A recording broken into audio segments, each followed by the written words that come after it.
Inilah misteri kematian manusia, yaitu tercabutnya ruh dari badan kita ini.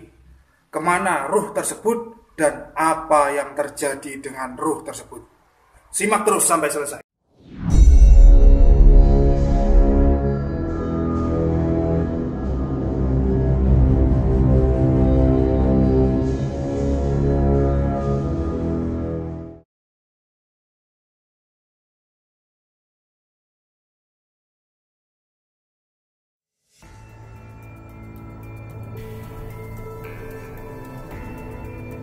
Bismillahirrahmanirrahim. Assalamualaikum warahmatullahi wabarakatuh. Alhamdulillahirrabbilalamin. Assalatu wassalamu ala asrafil anbiya wal mursalin wa ala alihi wa sahbihi ajma'in, amma ba'du. Allahumma salli ala sayyidina Muhammad wa ala ali sayyidina Muhammad. Rabbi israh li sadri wa yassir li amri wahlul 'uqdatam min lisani yafqahu qawli. Raditu billahi rabban wa bil islami dina wa bi Muhammadin nabiyya wa rasula. Rabbi zidni ilma warzuqni fahma, amin. Mengenai ruh manusia itu banyak sekali macam-macam pendapat ya, dari berbagai kalangan spiritualis maupun dari para alim ulama. Memang Allah hanya memberikan sedikit pengetahuan tentang masalah ruh ini kepada manusia, pemirsa. Selebihnya ruh itu adalah rahasia Allah sendiri atau rahasia Tuhan sendiri. Nah, di sini kita akan bahas tentang masalah ruh ini ya, sedikit banyak, agar kita bisa mengambil hikmahnya. Nah, sebelum kita lanjutkan, silahkan subscribe terlebih dahulu, dan jangan lupa untuk menghidupkan lonceng notifikasinya agar selalu mendapatkan video-video terbaru dari kami, yaitu tentang investigasi supranatural, baik itu pengalaman-pengalaman gaib, pengertian-pengertian gaib, ataupun ilmu-ilmu gaib dan lain sebagainya. Nah, manusia terdiri dari jasad dan ruh, pemirsa. Hal tersebut bisa kita ibaratkan ya, jasad itu adalah wadah atau tempat, sedangkan ruh adalah isi dari wadah tersebut. Ibarat gelas, itu gelas diisi air. Nah, gelas itu adalah jasad, air itu adalah ruhnya, begitu. Paling gampangnya seperti itu ya. Pada saatnya nanti, entah kapan ya, pasti ruh kita ini akan keluar dari wadah yang kita tempati ini. Nah, keluarnya ruh dari jasad inilah yang disebut dengan kematian ya. Kematian itu keluarnya ruh dari jasad yang kita tempati ini. Nah, sebenarnya ruh itu ada macam-macam jenis, dan bagi yang belum menyaksikan video kami tentang ruh, nanti bisa silahkan klik di link ini ya. Sudah kami jelaskan tentang 9 ruh manusia. Nanti silahkan disimak.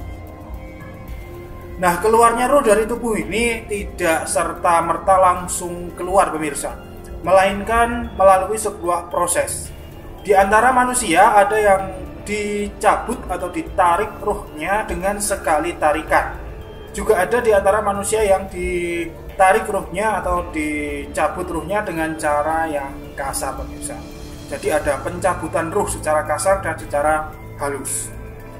Nah, ketika ruh sudah sampai di tenggorokan, barulah malaikat maut mengambilnya. Ketika proses pencabutan ruh tersebut, itu banyak sekali gangguan-gangguan, yang mana gangguan ini tentunya adalah dari para setan. Setan itu menawarkan hal-hal yang baik dan yang enak-enak dengan tawaran yang menggiurkan. Akan tetapi dengan syarat orang tersebut harus berikrar, yaitu meninggalkan agamanya, jangan menyebut nama Tuhan, karena Tuhan tersebut sesungguhnya tidak ada. Itulah godaan setan ketika ruh sedang dicabut. Nah, ketika kita menerima tawaran setan tersebut, konon kita akan mati dalam keadaan tidak baik, sehingga ruh kita itu masuk kategori ruh yang celaka. Naudzubillah min dzalik. Konon proses keluarnya ruh kita tersebut terasa sangat sakit sekali, pemirsa. Ketika ruh orang celaka ini keluar dari jasad, maka akan dilaknati oleh semua makhluk yang ada di langit dan ada di bumi. Makhluk itu ya manusia, ya jin, ya tumbuhan dan lain sebagainya ya. pokoknya makhluk yang ada di langit dan bumi. Ketika roh dilaknat, maka roh itu akan menjerit. Nah, jeritan itu akan didengar oleh seluruh makhluk kecuali jin dan manusia. Dua makhluk tersebut tidak bisa mendengar jeritan roh tersebut. Setelah itu lalu malaikat membawa roh tersebut naik ke langit. Akan tetapi ditutuplah pintu langit. Lalu roh tersebut dibawa kembali ke dunia, ke alam kuburnya. Dan didatangilah malaikat Mungkar dan Nakir dengan bentuk yang sangat menyeramkan dengan membawa gada. Gada itu adalah alat pukul yang terbuat dari besi. Nah, kemudian roh tersebut ditanya tentang pertanyaan spiritual, yaitu pertanyaan ketuhanan, atau bisa juga disebut tentang pertanyaan ketauhidan. Dan akhirnya roh tersebut bingung, tak bisa menjawab karena waktu di dunia dia tidak memahami tentang hakikat spiritual dan hakikat ketuhanan. Maka kemudian roh tersebut dipukul dengan menggunakan gada besi tersebut. Nah, perlu pemirsa ketahui bahwa gada tersebut adalah senjatanya milik malaikat. Konon beratnya tidak tertandingi pemirsa. Jika seluruh makhluk di bumi dikumpulkan untuk mengangkat gada ini, ya senjata ini, niscaya tidak akan kuat mengangkatnya. Jadi sangat berat sekali. Nah, berbeda apabila di antara kita mungkin adalah orang yang bertakwa atau beriman, maka kita akan melihat ya, ketika roh kita dicabut itu akan melihat tangan malaikat yang terdapat cahaya tulisan asma Allah, sehingga roh kita dicabut tanpa rasa sakit dan masuk kategori roh yang beruntung. Nah, adapun roh orang-orang yang beruntung ini atau bertakwa atau roh orang soleh, maka roh tersebut akan dibawa ke langit pemirsa. Sama, akan dibawa ke langit, akan tetapi sama, tetap ditolak oleh Allah karena di langit itu penuh oleh para malaikat yang membaca tasbih. Nah, lalu ruh tersebut dibawa ke alam kubur kembali pemirsa, dan akan dibacakan takbir serta tahlil ya oleh para malaikat sampai dengan hari kiamat di kuburan orang soleh tersebut.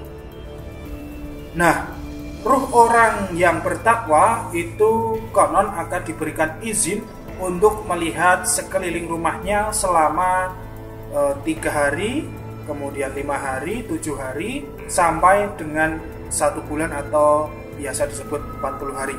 Nah, ini mungkin menjadi dasar untuk tradisi-tradisi di Nusantara ini, yaitu ada tradisi 3 hari, 7 hari, 40 sampai 1000 hari. Mungkin mengambilnya dari sini.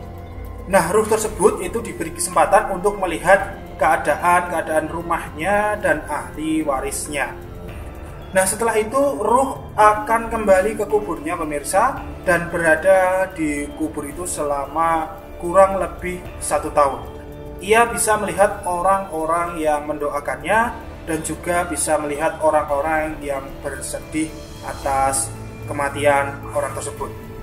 Setelah genap 1 tahun, ruh tersebut diangkat ke tempat kumpulnya para ruh sampai hari kiamat kelak. Wallahu a'lam bishawab. Nah, pemirsa yang dirahmati Allah, sekali lagi ya, pengertian ataupun ilmu-ilmu tentang ruh ini tidak banyak. Memang Allah menyembunyikan ilmu-ilmunya. Hanya sedikit saja yang diberikan ilmu tentang ruh itu kepada manusia. Nah, apabila pemirsa ingin lebih jauh mendalami tentang ruh-ruh ini dan ingin tahu apa itu kejadian secara lengkapnya, maka Anda bisa membaca tentang kitab ini, kitab kecil, namanya adalah kitab Daqaiqul Akhbar, yaitu karangan Syekh Imam Abdurrahman bin Ahmad Al-Qadhi ya. Kurang lebih ini ada sekitar 190-an halaman di sini. Nah, ini sudah diterangkan tentang ada makna-maknanya di sini. Kemudian di pinggir-pinggirnya juga ada tafsir-tafsiran. Ya, lengkap semua. Kalau pengen mengerti tentang ruh ya, di sini dijelaskan sangat lengkap sekali dan sangat rinci. Dijelaskan dari awalnya penciptaan, yaitu penciptaan Nur Muhammad, sampai dengan hari akhir, surga dan neraka. Dijelaskan lengkap di sini. Kalau tidak menyukai dengan bahasa Arab atau mungkin tidak bisa ya, atau kesulitan dengan bahasa Arab serta tafsir-tafsirnya, maka sudah bisa kalian beli buku ini. Ini terjemahan dari ini ya, sudah diterjemahkan semuanya. Tinggal baca ini, sama ya isinya. Yang ini sudah terjemah, lebih enak ya, gitu. Nah, mungkin cukup itu pemirsa. Sangat banyak sekali kekurangan dari kami ya. Kami mohon maaf yang sebesar-besarnya. Semoga apa yang kami sampaikan ini bermanfaat bagi kalian semua, dan semoga Allah selalu memberikan berkah, kebahagiaan dan keberuntungan bagi kita semua yang berada di majelis spiritual 21 ini. Mari kita tutup bersama-sama dengan doa kafaratul majelis. Subhanakallahumma wa bihamdika asyhadu an la ilaha illa anta astaghfiruka wa atubu ilaik. Alhamdulillahirabbil alamin. Wa billahi taufiq wal hidayah. Wassalamualaikum warahmatullahi wabarakatuh. Salam spiritual.